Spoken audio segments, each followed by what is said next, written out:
Hi, I'm Bob Ryan. This is Globe 10.0. With me today is John Powers.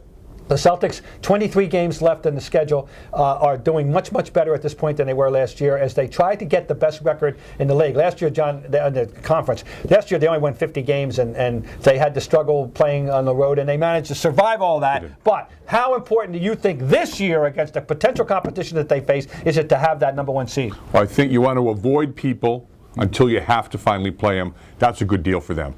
But I think what's more important is once you're in, don't give away home games. I mean, I think last year, people forget, if they had swept Orlando, which they should have done at home, that buys them, now they have to play 2 more games, go about 1,000. That costs them 4 days rest. Instead of having 5 days on the Lakers, they had 4, and that was an exhausted team in Game 7. I mean, we know that all the good teams can win games on the road, and if it's not it's really, so the least important thing here is, okay, the 7th game's on the road. I know the statistics, it's probably 85%, but we've seen the Celtics lose Game 7s at home recently, including that fiasco with Orlando a couple years ago. Here's the quick numbers. The Celtics are 18-10 on the road. Miami's 21-11 on the road.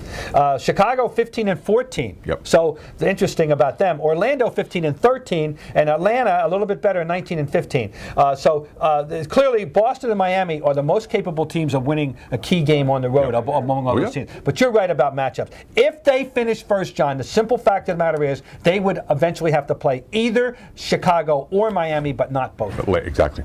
And Chicago will wear you out. Yes, they will. Chicago is younger, friskier. They were good enough 2 years ago, and now Rose is ridiculous now. Rose is out of control. And you don't want to play them if you don't have to play them, for sure. And they would be probably playing at the likes of New York in the first round and maybe Orlando in the second. And you wouldn't have to play. I mean, or Miami in the second, I mean. Absolutely. So you want to avoid them. And it's very important. I mean, it's not, once again, can you win a game on the road? Yeah, you can win a game on the road, but it's not that. It's about 4 games against a team that might give you some trouble.